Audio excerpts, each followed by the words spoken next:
Musim penghujan di Indonesia seharusnya telah berakhir menurut BMKG.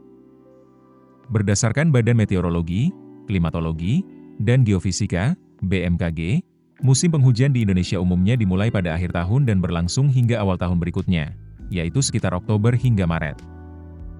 Namun, waktu datangnya musim hujan bisa berbeda-beda tergantung wilayah, karena Indonesia memiliki pola iklim yang sangat dipengaruhi oleh pergerakan angin monsun. Fenomena yang terjadi memasuki bulan Mei, beberapa wilayah di Indonesia masih diwarnai hujan intensitas ringan hingga sedang. Kemudian, fenomena ini disebut dengan kemarau basah. Lalu apa itu sebenarnya? Kemarau basah merupakan istilah yang digunakan untuk menggambarkan musim kemarau yang tetap mengalami curah hujan di atas normal atau masih cukup sering turun hujan. Dalam kondisi normal, musim kemarau di Indonesia berlangsung kering dan minim hujan. Namun pada fenomena kemarau basah, hujan tetap terjadi meski tidak setinggi musim hujan. BMG menginformasikan bahwa sejumlah daerah di Indonesia tengah mengalami kemarau basah, yaitu kondisi di mana hujan masih turun meskipun secara kalender telah memasuki musim kemarau.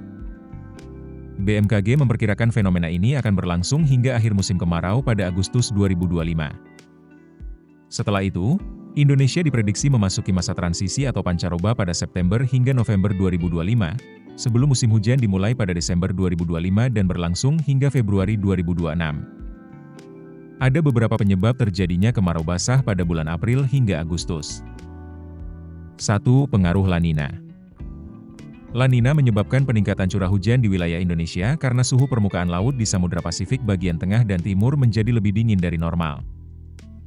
Ini meningkatkan pembentukan awan hujan di wilayah Indonesia.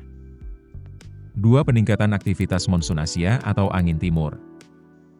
Jika monsun lebih aktif dari biasanya, bisa membawa lebih banyak uap air ke wilayah Indonesia.